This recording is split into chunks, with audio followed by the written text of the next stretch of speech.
Eres bueno, bueno, bueno, bueno.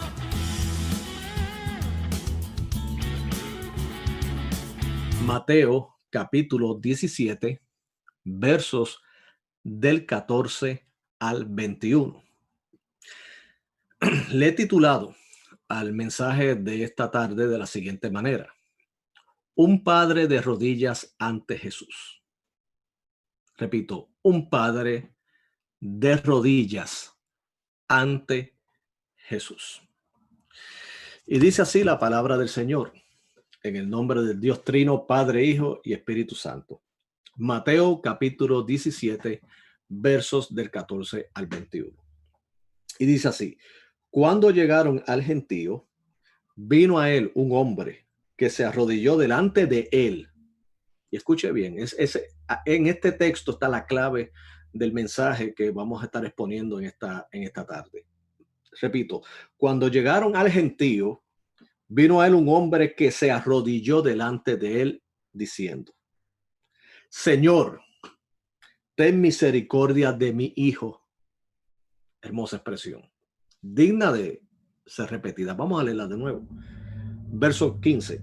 Señor, ten misericordia de mi hijo, que es lunático y padece muchísimo, porque muchas veces cae en el fuego y muchas en el agua. Y lo he traído a tus discípulos, pero no le han podido sanar. Respondiendo Jesús dijo: oh generación incrédula y perversa, ¿hasta cuándo he de estar con vosotros? ¿Hasta cuándo os he de soportar? Traédmelo acá. Verso 18. Y reprendió Jesús al demonio, el cual salió del muchacho, y éste quedó sano desde aquella hora. Viniendo entonces los discípulos a Jesús aparte, dijeron: ¿por qué nosotros no pudimos echarlo fuera? Verso 20. Jesús les dijo: por vuestra poca fe.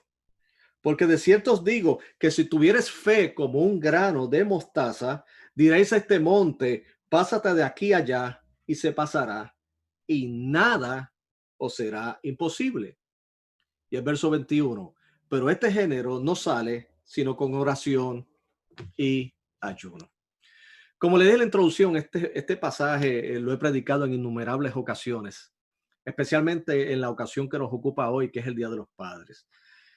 ¿Por qué? Porque encuentro en ella una preciosa estampa. O sea, puedo apreciar en ella una representación de la imagen de un padre de rodillas ante Jesús. Una preciosa estampa. Repito, la representación de un padre de rodillas ante Jesús. Si usted me dirá, bueno, ¿qué es lo tan grandioso? Bueno, para mí resulta grandioso primeramente que sea un hombre. Por lo regular, de acuerdo a nuestras culturas religiosas, y de hecho tampoco tendríamos espacio para dudar que ocurriera en el primer siglo, pero por lo regular, cuando hablamos de la fe y de acudir a las iglesias, las damas tienden a ser un poquito más receptivas y un poco más sensibles a lo que son las cosas espirituales y a las cosas de Dios. Eh, por lo regular, y en mi experiencia pastoral, ha sido que primeramente llegan las damas a las iglesias, luego traen a sus hijos, y el último que llega a la iglesia es el esposo, el padre. No, es triste que sea esta tendencia.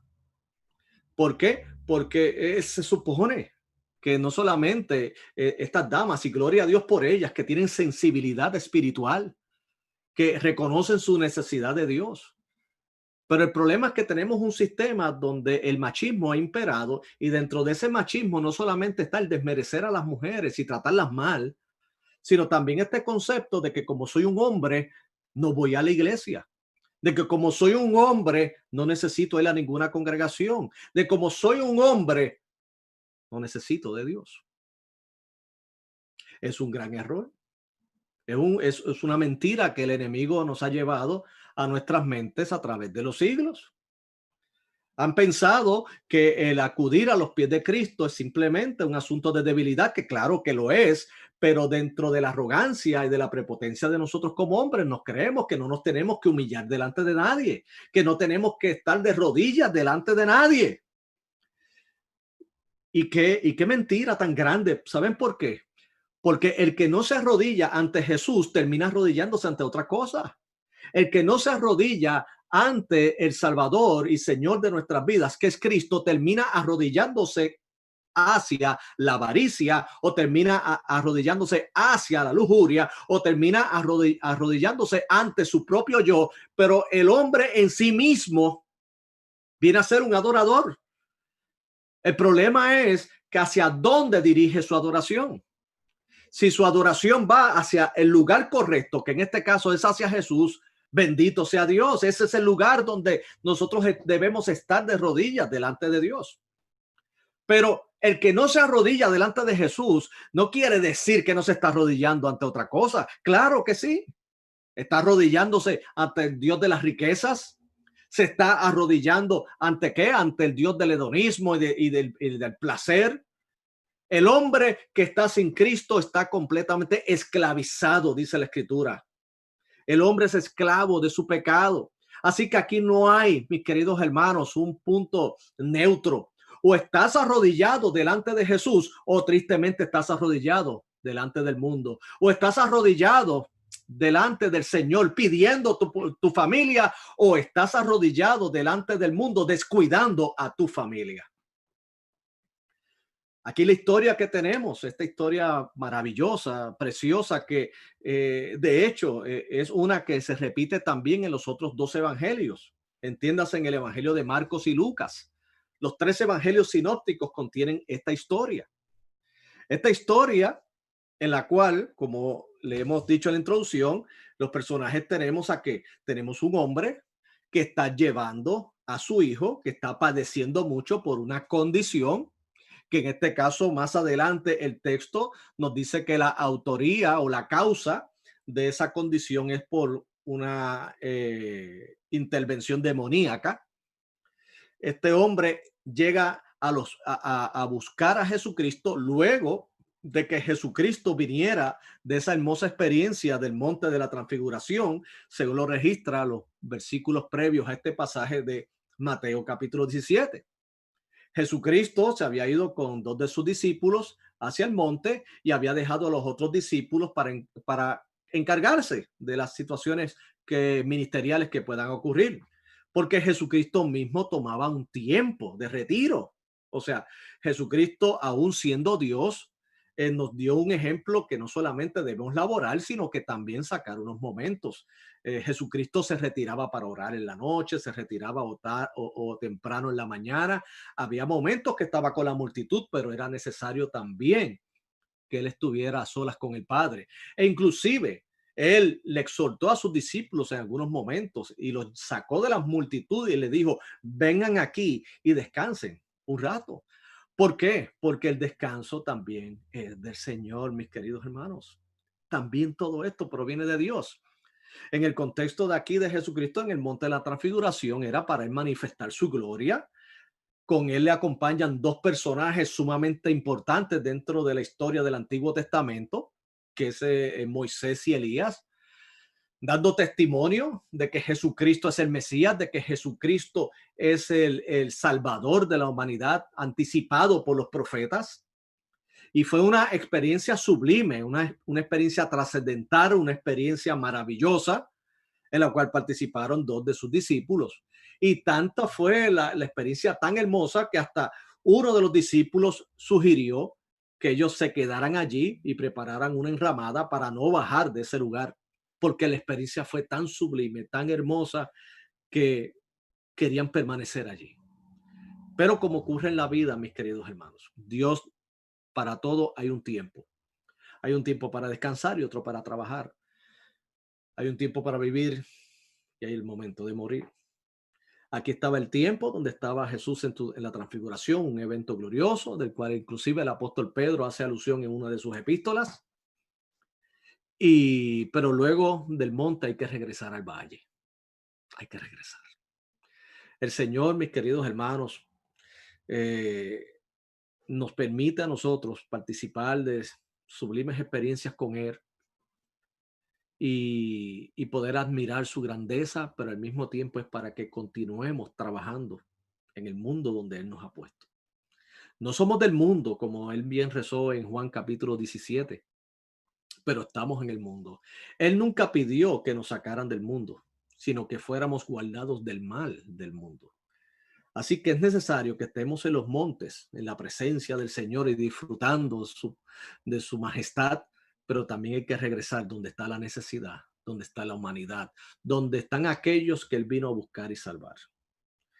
Y Jesucristo entonces regresa y se encuentra con esta situación donde hay un hombre desesperado, desesperado, porque su hijo se encuentra en una condición de la cual cuando él busca la asistencia de los discípulos de Jesucristo, de acuerdo a lo que nos dice Mateo y también Marcos y Lucas en cuanto a esta historia, los discípulos pues no pudieron lidiar con esta situación. Trataron. Ellos trataron de ayudarlo hasta donde les era posible, pero lamentablemente no pudieron ayudarle, no pudieron sanar a este joven. A lo cual entonces cuando Jesús llega y entra en escena, este hombre inmediatamente se postra ante él. Y de esa imagen, de esa estampa, de esa postración delante de Jesús, es que nosotros queremos hablar hoy de lo que es un padre de rodillas ante Jesús. Oh, mis queridos hermanos, como les dije, eh, este texto me sigue cautivando de que un hombre se arrodilló delante de Jesús. ¿Qué necesidad hay? ¿Qué necesidad tenemos que muchos hombres hagan lo mismo? Que se acerquen a Jesús para clamar por su familia, que puedan salirse de lo que es la presión del sistema, que puedan ellos literalmente liberarse, porque liberarse no es alejarse de Dios como nos dice la sociedad, porque la sociedad prácticamente está diciendo, bueno, si tú te vas a liberar es que tú te tienes entonces que abandonar los pensamientos religiosos, los pensamientos de iglesia y ser completamente libres. La Biblia nos dice que es todo lo contrario. Si queremos tener libertad, tenemos que estar en Cristo. Porque así que si el Hijo os libertare, seréis que verdaderamente libres. Y solamente la verdad, o sea, que es Cristo Jesús, nos va a hacer que a nosotros libres. Y ya quisiéramos que muchos hombres vinieran así a los pies de Jesús. Este hombre vino ante Jesús por las situaciones que estaba viviendo, de que un hijo estaba en una condición sumamente difícil, una condición que era realmente dolorosa, tanto para el hijo como para el padre. Porque cuando un hijo sufre, los padres también sufren. Óigame, aquellos que legítimamente son padres, aquellos que legítimamente aman a sus hijos, las victorias de ellos vienen a ser sus victorias, sus alegrías vienen a ser sus alegrías, pero también sus sufrimientos vienen a ser sus sufrimientos. El corazón de un padre está estrechamente ligado al de su hijo. Nadie, ninguno de nosotros queremos ver a nuestros hijos sufrir. Por ese motivo, muchos hasta trabajan largas horas y acumulan dinero buscando en que ese joven, esa niña, esa familia no tengan ningún tipo de necesidad por el amor que los impulsa. Pero cuidado también que ese deseo tan grande que tengamos de que ellos gocen de una estabilidad económica también no nos lleve a robarle el tiempo de lo más necesario, que es estar ante la presencia de Dios, porque de Él y por Él y para Él son todas las cosas. Así que, ¿qué aprendemos de este pasaje? Primeramente, esta estampa nos presenta, como le dije al principio, un padre de rodillas ante Jesús clamando por su hijo. Dice el texto aquí en el verso 14, cuando llegaron al gentío, vino a él un hombre que se arrodilló delante de él diciendo, Señor, ten misericordia de mi hijo, que es lunático y padece muchísimo, porque muchas veces cae en el fuego y muchas veces en el agua. La condición del hijo, algunos estudiosos la han correlacionado con la epilepsia.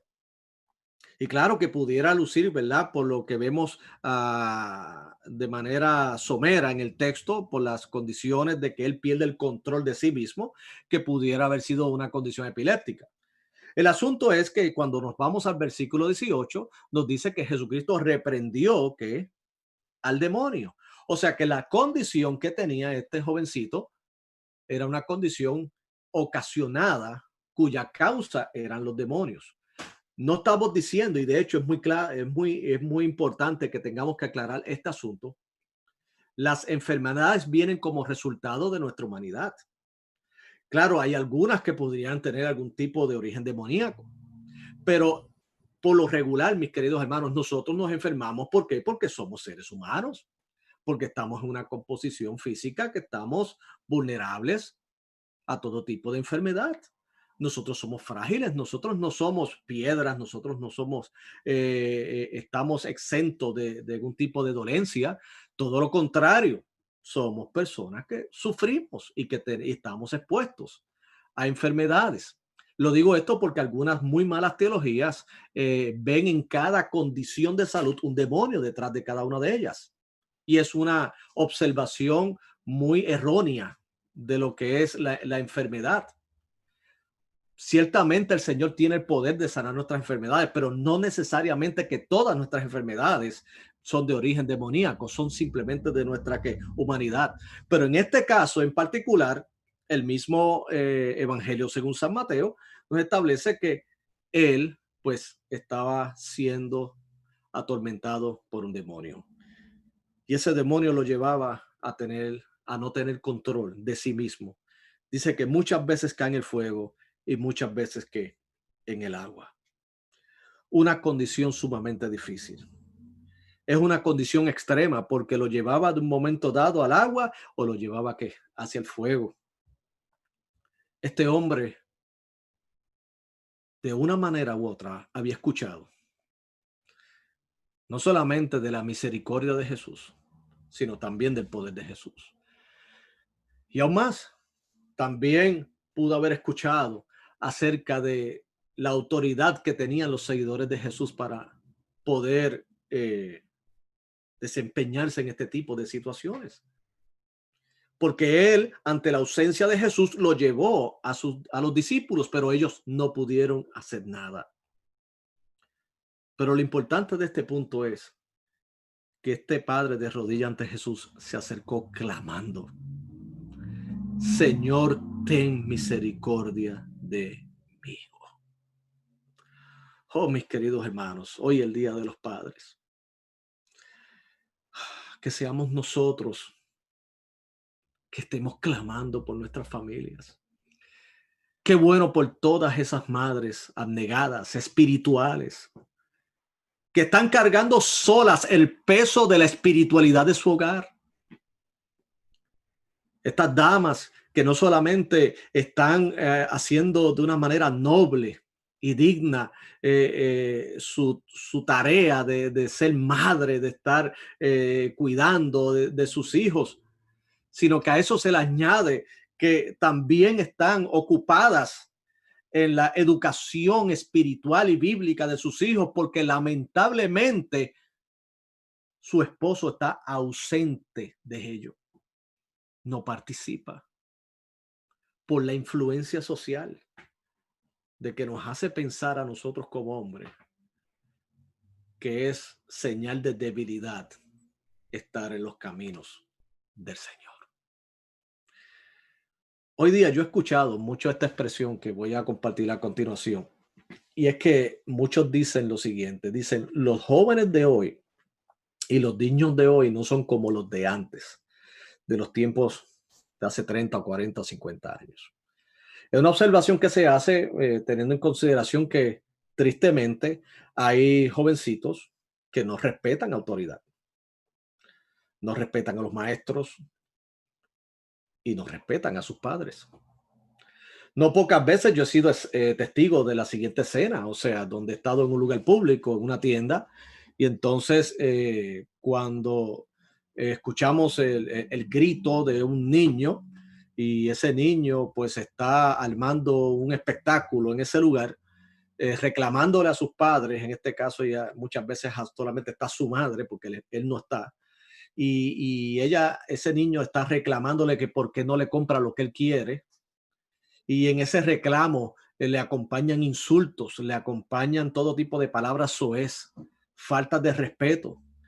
Y entonces, en lugar de la madre o del padre asumir su autoridad, lo único que hace es que bajan la cabeza avergonzados y el niño se queda con todo el espacio allí, abriendo su boca, profiriendo todo tipo de insultos y de malas crianzas.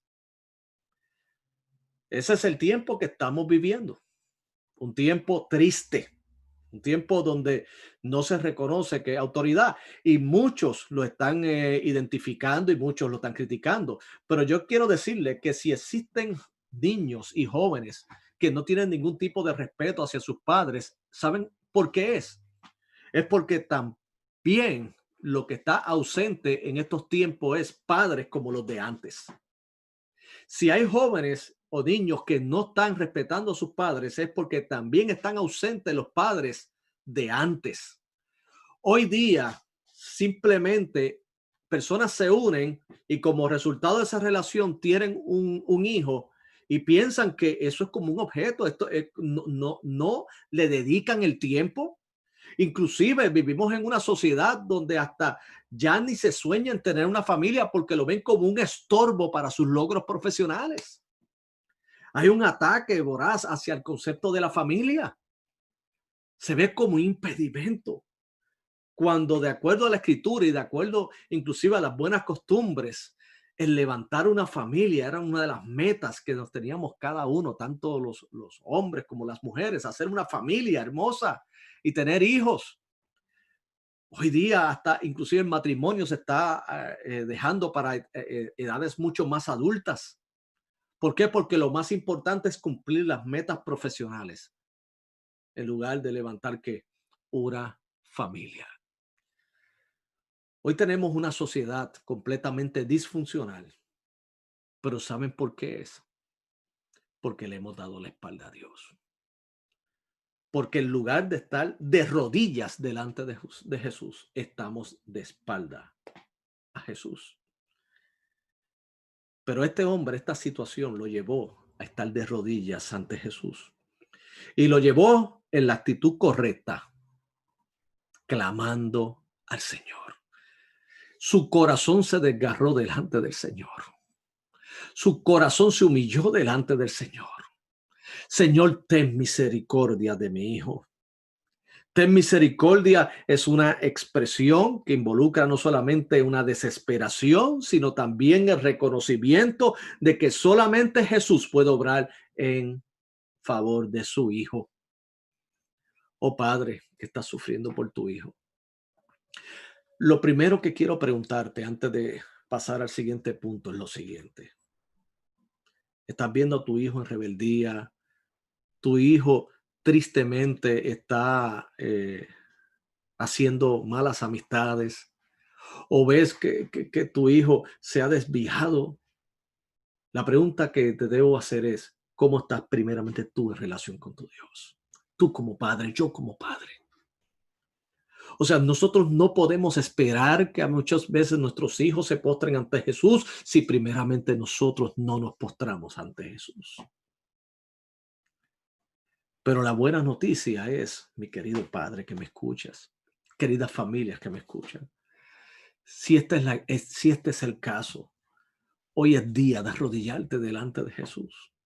Hoy es día de clamar a Jesús y decir, Señor, ten misericordia de nosotros, de la familia, no solamente del hijo, sino de todos nosotros. Señor, acércate a nuestra miseria, ayúdenos.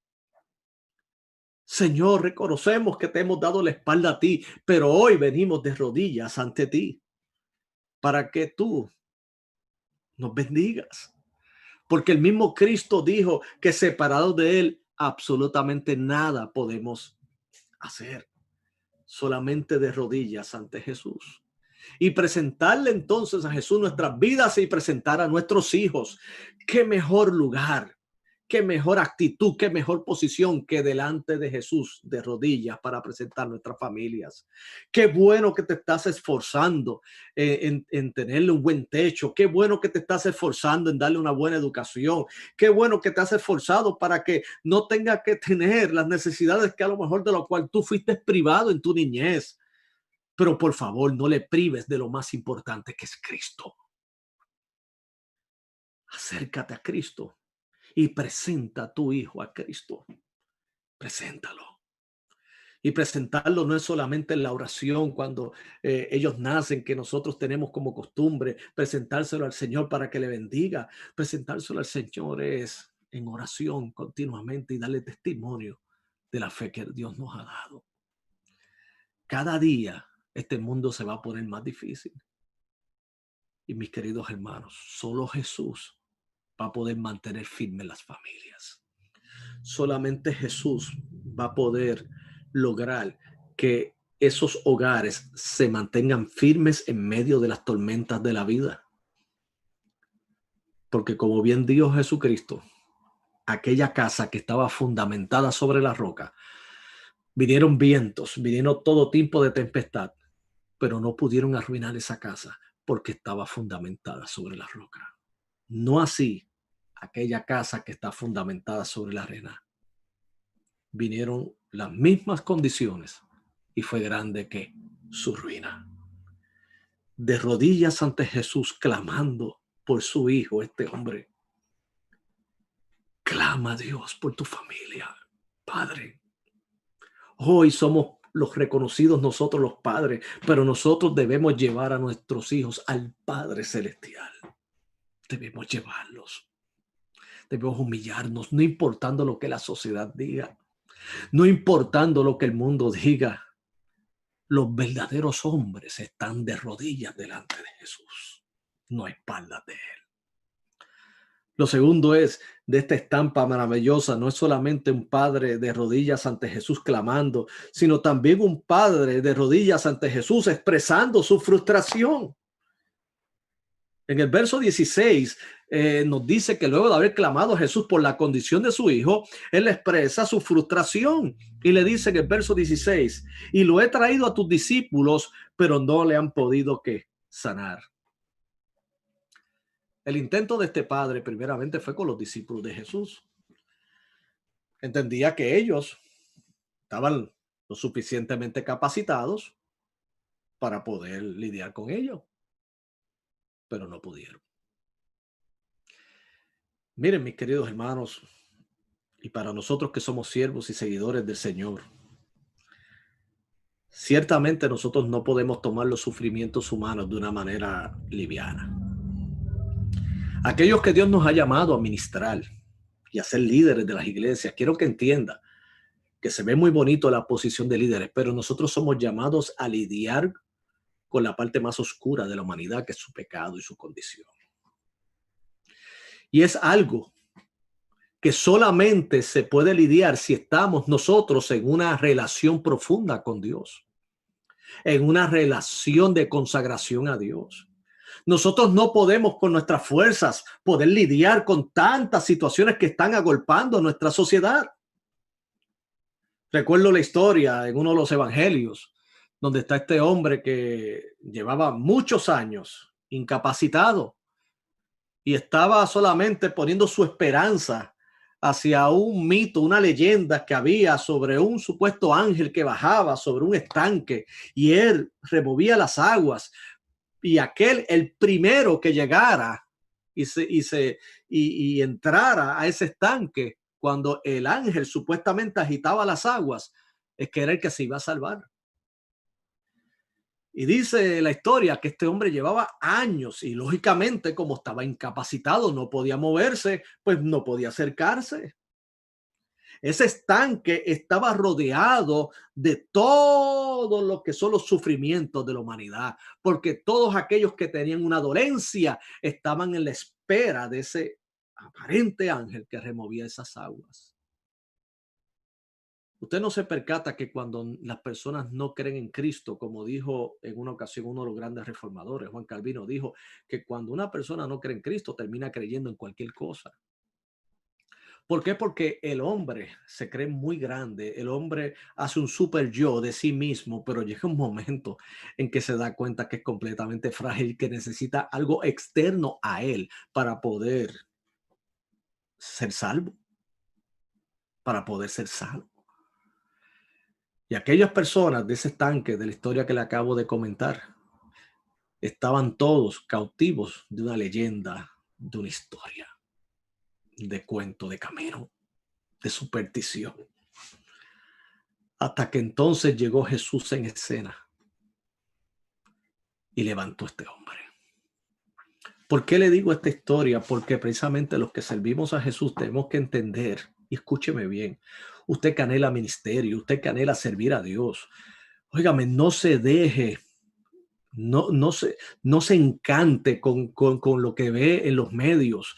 Muchos creen que están enamorados del ministerio, pero los que están enamorados son de las plataformas del ministerio.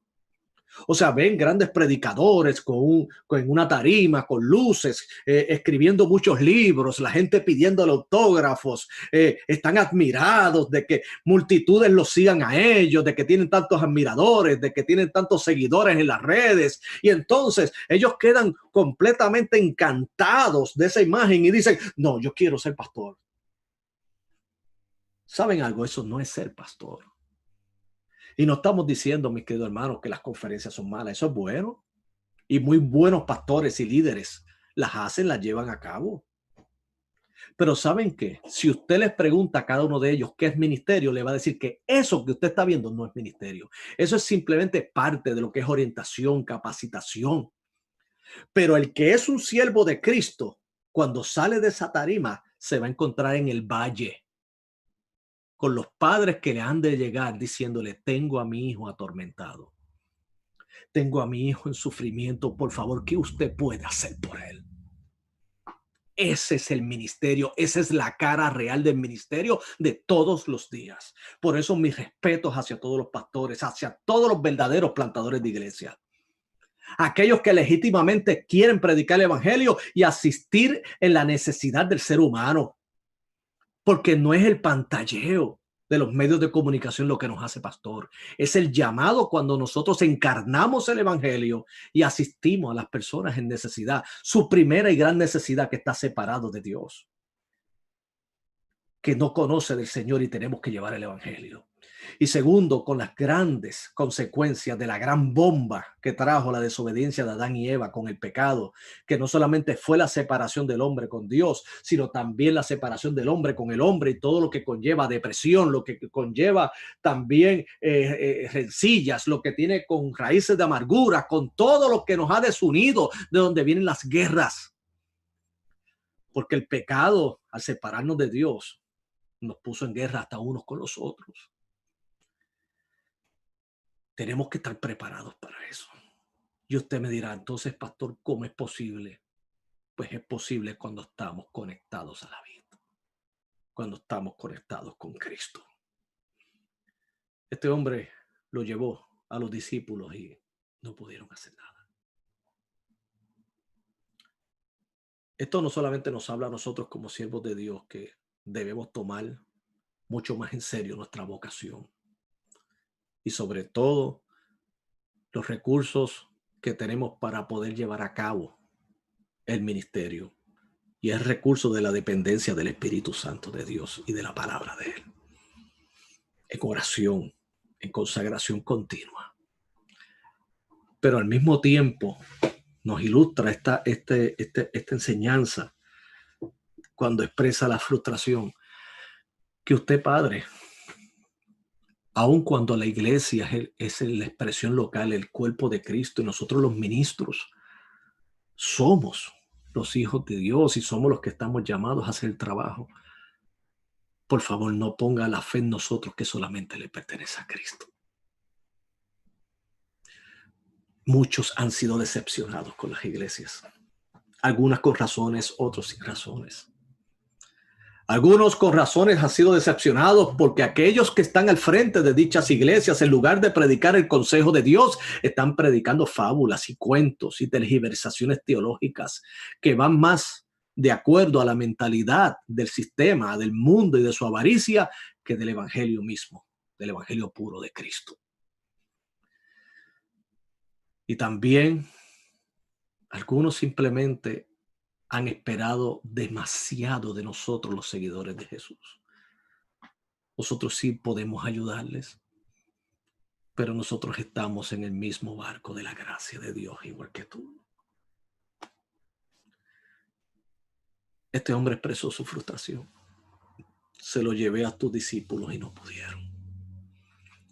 Oh, hermanos que estamos en ministerio, Dios nos permita siempre estar consagrados a Dios para que cuando se nos lleguen estas situaciones de dolor humano, podamos nosotros, por el poder de Dios, asistirles con un consejo de sabiduría y con el consuelo que nos da Cristo Jesús. Que no nos tome fuera de base en términos de nuestra relación con Dios. El que está en el ministerio tiene que estar primeramente ligado a Dios, en relación con Él, en la cámara secreta, donde nadie te ve. Donde el Padre que te ve en los secretos te recompensará en público. Es el lugar donde no hacemos pantalla. Es el lugar donde no buscamos aplausos. Es la cámara secreta. Porque a fin de cuentas podemos engañar a las masas, pero nunca a Dios. Y el ministerio solamente se hace bajo el poder de Dios, no bajo el poder de los hombres. Aquí los discípulos aprendieron una gran lección, porque en el fracaso uno aprende. El fracaso se convierte en ganancia cuando uno aprende de la experiencia, porque ellos preguntaron qué pasó, por qué no pudimos. Y la respuesta es que le dijo, mira, este género es con oración y ayuno. En otras palabras, y luego le dice, por vuestra poca fe. O sea, tu relación con Dios. Los sufrimientos de la humanidad son demasiado grandes para que encuentre una iglesia débil que no pueda ayudar. Y el poder de una iglesia no se encuentra en sus edificios. El poder de una iglesia no se encuentra en sus bienes económicos. El poder de un ministro no se encuentra en sus títulos. El poder de un ministro no se encuentra en sus influencias denominacionales. El poder de un ministro no se encuentra en lo que es su reputación social. El poder de un ministro se encuentra en Jesús y en la dependencia de Él. Un padre de rodillas ante Jesús clamando, pero un padre de rodillas ante Jesús expresando su frustración. Tu padre, ¿a dónde llevaste a tu hijo buscando una respuesta y no la encontraste? A lo mejor fuiste a una iglesia que parecía mucha pretensión de que estaba el poder de Dios actuando ahí. Sin embargo, te encontraste un mal espectáculo religioso y te decepcionaste. O sencillamente encontraste gente débil. Gente buena, pero débil. Que no había entendido la magnitud de lo que es la problemática del ser humano. No es con fuerza ni con ejército, sino con el Espíritu de Dios que lo haremos. Y tercero, mis queridos hermanos, es que si un padre de rodillas ante Jesús, clamando por su hijo, una hermosa estampa, si un padre de rodillas ante Jesús expresando su frustración, abriendo su corazón, expresando su frustración ante el sistema para que entonces se arroje de lleno ante Jesucristo, también podemos apreciar un padre de rodillas ante Jesús recibiendo la bendición de Dios. En el versículo 18 dice, y reprendió Jesús al demonio, el cual salió del muchacho, y este quedó sano desde aquella que ora. Oh, bendito sea Dios. Bendito sea Dios que escucha a los que claman a Él. Dijo el apóstol Pedro que los ojos del Señor están sobre los justos y su oído atento que a sus oraciones. claman a Él y Él escucha. Este padre fue en angustia clamando a Jesús, fue en decepción clamando a Jesús, pero la misericordia y gracia de Dios sanó a su hijo, su poder. Oh, mis queridos hermanos, nuestros hijos los amamos en el mejor lugar donde los podemos llevar es a los pies de Jesús. Y si tú quieres sabiduría para dirigir a tu familia, es a los pies de Jesús. Si tú quieres tener la seguridad que tanto anhelas, es solamente a los pies de Jesús. Posiblemente hoy dirás, si tú mismo has desahuciado a tu hijo en el sentido, no, nadie lo va a cambiar, aquel nunca va a pasar nada. No digas eso, porque el mismo Señor dijo que lo que es imposible para los hombres es posible para Dios. Son muchos que, habiendo sido rebeldes, han tenido un encuentro con Jesús y los ha transformado. De ser jóvenes que no respetaban la autoridad, ahora no solamente la respetan, sino la proclaman y aman a Dios. Pero también padres que antes eran ausentes de su hogar y ausentes de lo más importante, de lo espiritual. Pero cuando se han acercado a Jesús, todo ha cambiado. Todo ha cambiado. Concluyo con esto, mis queridos hermanos y amigos. A ti, Padre, hoy en tu día te felicito. Es nuestro día. Gloria a Dios. Pero ¿sabes qué, Padre? Debemos clamar a Dios por nosotros. No solamente pedir que otros oren por mí, nosotros tenemos que clamar a Dios por nosotros mismos, por la responsabilidad que tenemos delante de Dios, de la familia que Él nos ha encomendado. Debemos clamar por nuestras familias. Debemos clamar.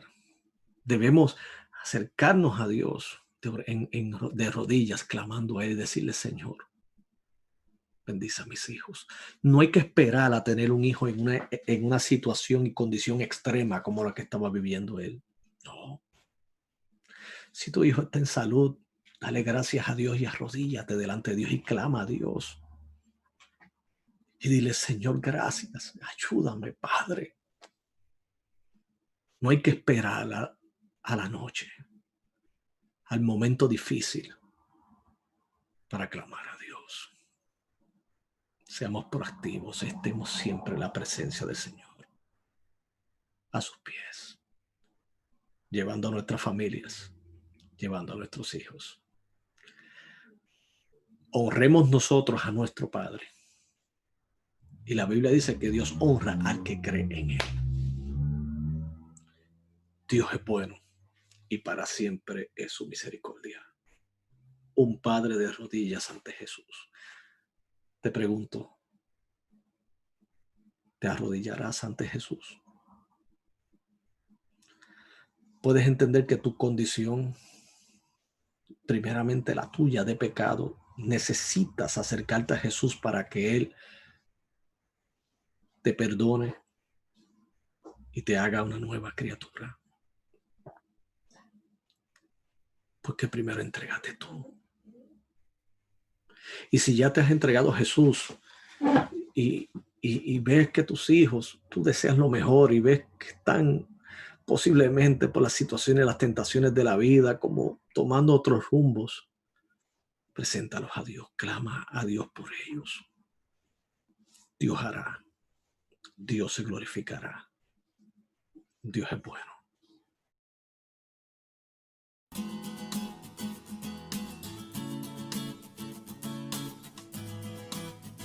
Eres bueno.